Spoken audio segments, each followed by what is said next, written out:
Thank you, Esan, for the opening remarks, and I'm grateful to the forum and Asim Saab for giving us the opportunity to speak here.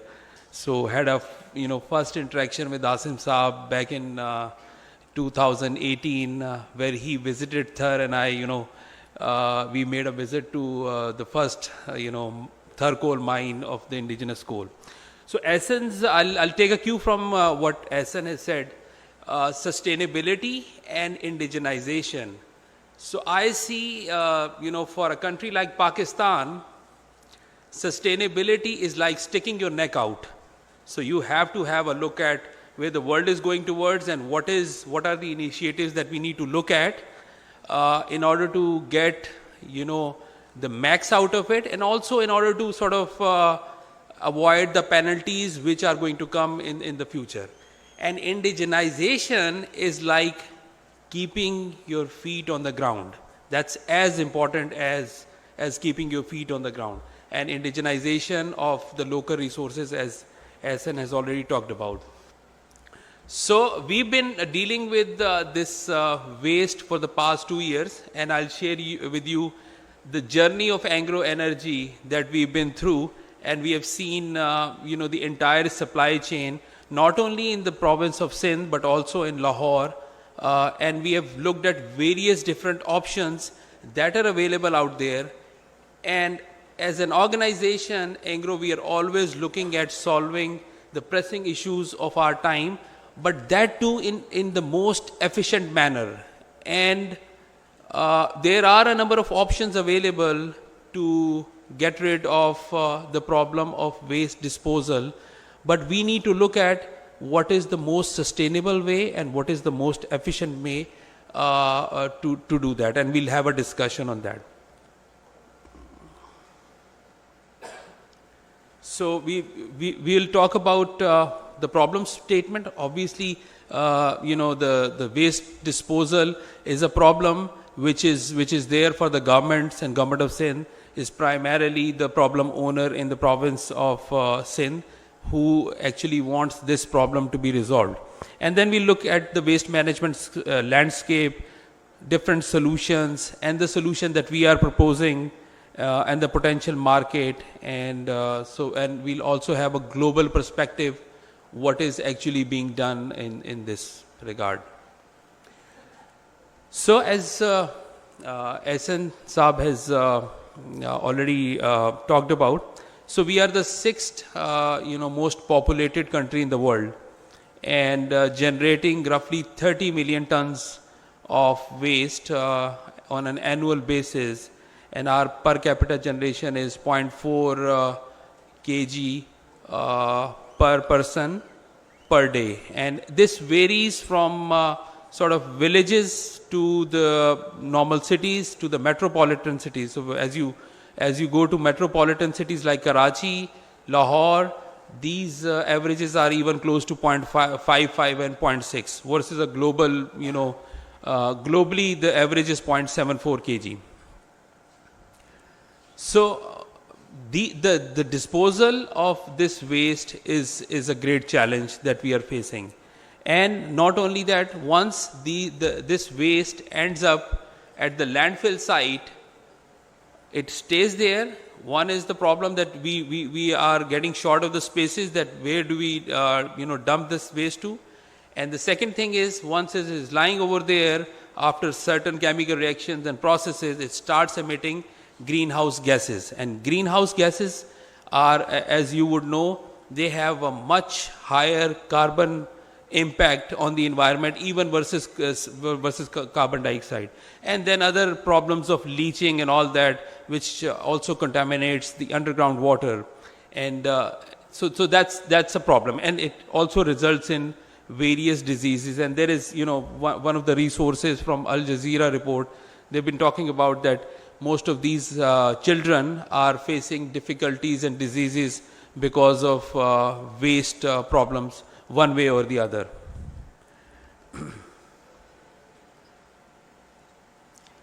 So just to, before going into a deep dive, just let's have a look at a macro level what is happening. and how does this waste, what kind of a journey this waste goes through.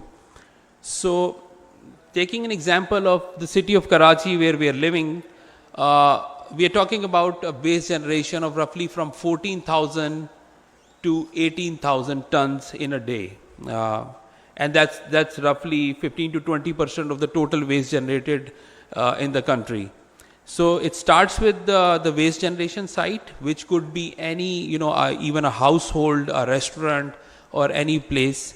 And then it goes to the dustbin site, which is normally the dustbins which are there in our neighborhood. And then from there, it goes to the garbage transfer station, GTS.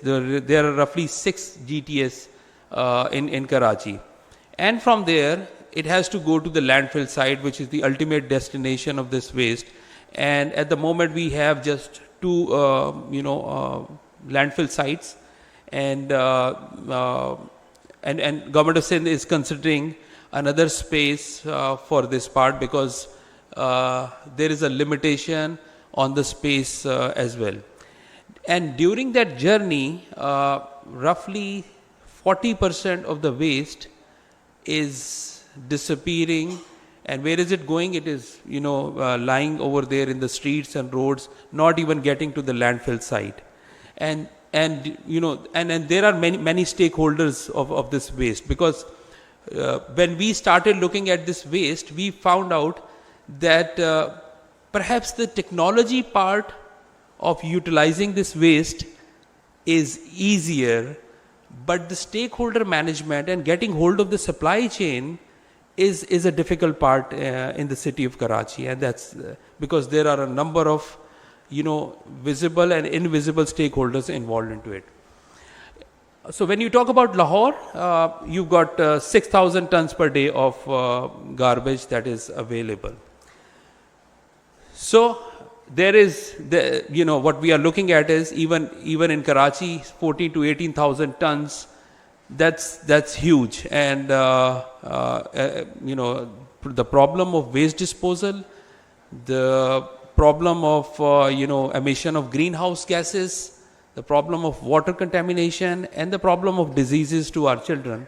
So that's a problem that we need to resolve, and we have to resolve this problem in the most meaningful and most efficient and effective manner. So globally, you've been looking at these words of reduce. The first thing is charity begins at home. You start reducing the amount of waste that you generate. But then there is a step of reuse, recycle, and recover. So when we talk about this waste disposal problem, obviously there are first 3 things that as citizens becomes our responsibility as well. But once this waste ends up at landfill site, we have to recover this waste in the most meaningful manner. And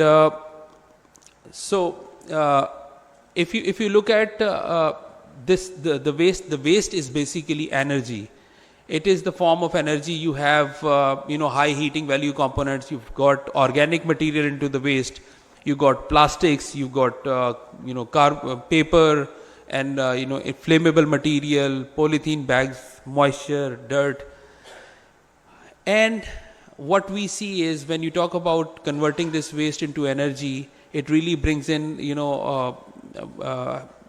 help in terms of that your reliance on the energy demand is primarily on the imported fuels. And I mean, currently we've been you've been having a look at the media.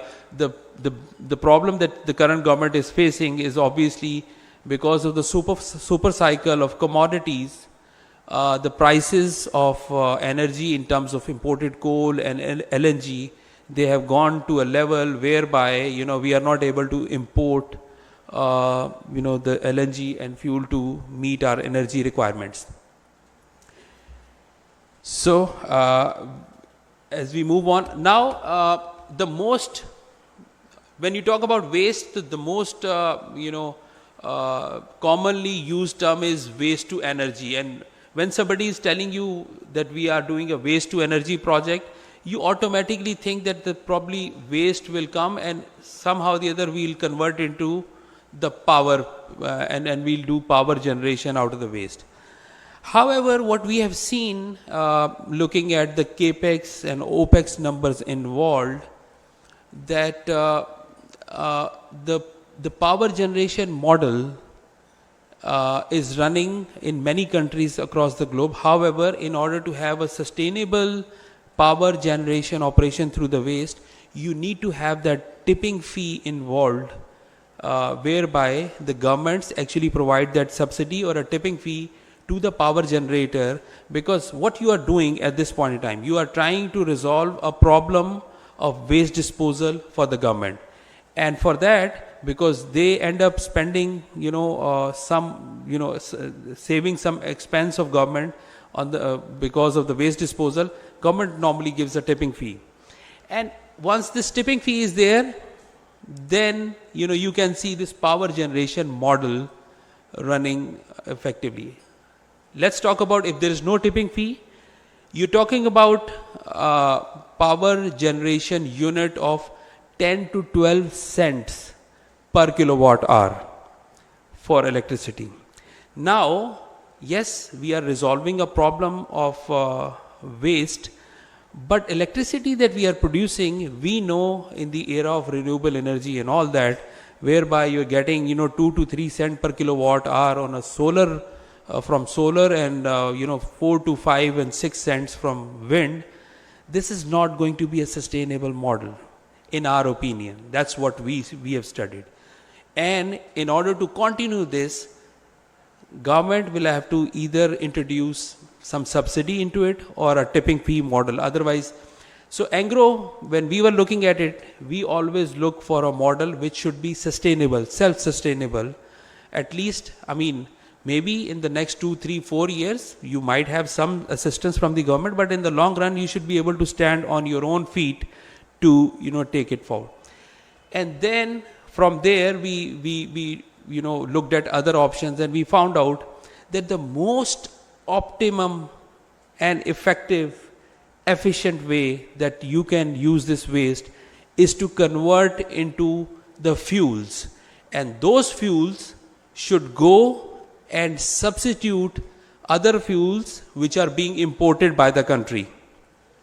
And in one of those options, we have come to the option of RDF, which is the refuse dry fuel. So it's a term which is pretty famous, popular across the globe. So what happens in RDF, that you get the waste and you actually segregate the waste and then compact it, and finally its high heating value components in the waste, they actually get become the final fuel, and it has got a good heating value, almost as good as the heating value of charcoal. So we'll talk about what RDF is and how it is produced. So globally, RDF is used in co-firing, in the industry, and you use this to substitute the imported coal. And there are other plants where 100% of RDF is also being used. So even the people who are in the industry, they know that in the coal plants there are two kinds of boilers. One is a PC boiler, and then there's a CFB boiler. And this CFB boiler has such a big range that it can burn almost anything under the sun. So those kind of boilers also used for 100% firing of RDF. However, with the given arrangement that we have in the country, whereby our cement industry is highly reliant on the coal, and then we have got these imported coal plants, you can easily do 10 to 20% of the blending of this RDF to substitute the same amount of imported coal and save the forex. If you look at, it's not something that we are talking about. It's not an R&D kind of a thing. It's a proven model which already some of the most developed countries have already employed. And even just for your information, because our cement industry, they are very progressive groups as well. So I know few groups who've already started working on the RDF part. So one group in with the name of DG Khan, they've been getting 1,000 tons per day of waste, converting it to RDF and using over there. There are few players in Karachi who are actually importing some of the RDF from outside countries in order to make sure and test and do the trial runs. So what is the maximum extent that they can use this RDF to? And as we've talked about, the concept of what will this RDF do? It will simply go and try to minimize the utilization, the consumption of the imported coal. And imported coal at this point in time, you're talking about, I've seen, this trend is already there. So we used to talk about $5 to $7 per MMBTU in terms of imported coal price before the COVID time frame. But now this has gone up to $17 to $18 per MMBTU. You're talking about 300 plus dollars per ton of imported coal. And just to give you a perspective, we as a country import from 15 million tons to 20 million tons of imported coal. And that's not a small number. I mean, if you're buying it for, let's say, $250 to $300 per ton, it translates to roughly $3 billion to $5 billion in a country where everybody is talking about the trade deficit and current account deficit. This is something that we can do.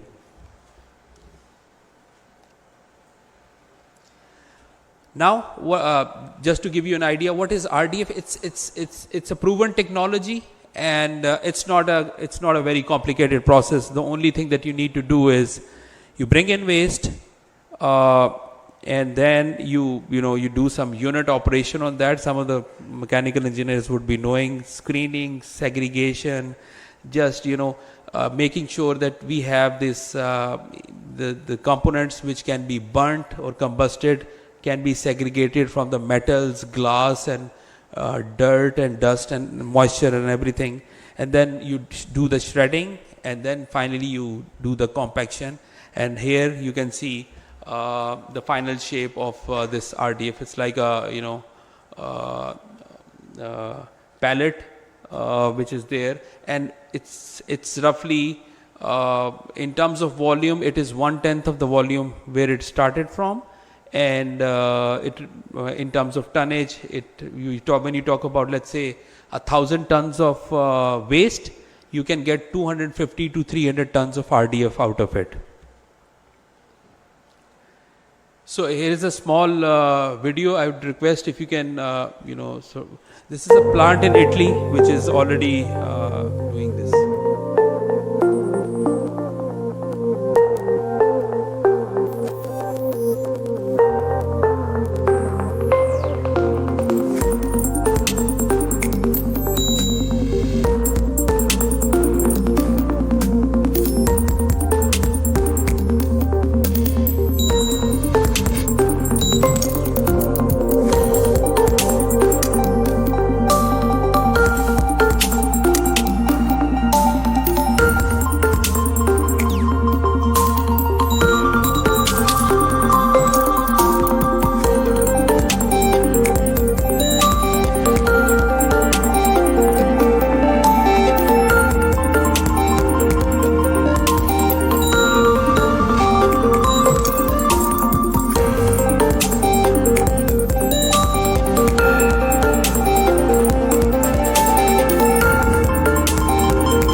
Thank you, Ji. So, these facilities are, it's not going to be a customized design. Off-the-shelf equipment is already available, and that can be, deployed and produced RDF. And Obviously, it depends upon some of the challenges would be that in the developed countries, the waste segregation starts from the source, whereby you have 3 different kinds of dustbins at home for the recyclable and combustible and all that. However, that's something which can be done at the site as well. You segregate the waste and make it to make RDF. Just to give you a perspective of cement industry, we're talking about 170,000 tons per day. So 55 to 60 million tons of cement is produced, and normally the number is from production to imported coal consumption is roughly 7:1. So which means roughly 10 to 15 million tons of imported coal is required. And if you just to give you an idea of the serviceable area market, what is the quantum we are talking about? If you do 20% of RDF blending, it comes out to be 12,200 tons per day. And you're talking about $1 billion of import substitution only by doing the blending of this 20% of RDF, reducing the consumption of imported coal. And in addition to that, we already, we've been operating Thermal plants on CFB boilers. So there are countries, there are power plants, few I know in Korea, which are 100% running on RDF and generating steam out of it as well. So we are working, Engro Energy is working with these cement players, and we are also working with some of the petrochemical players, because when you talk about sustainability, you talk about bringing in the green energy, and the energy is normally used in the form of electricity and heat and steam generation within the industry. So electricity problem is slightly simpler, whereby you bring in renewable energy. But if you need steam generation, you need to have some fuel that should be burned. Few players in Punjab, they are also working on biomass burning to produce steam. But this RDF can present a very good opportunity for the players who need steam along with the power as well. So we're talking about roughly 100,000 tons per day of waste, which translates to 25,000 tons of RDF which can be produced.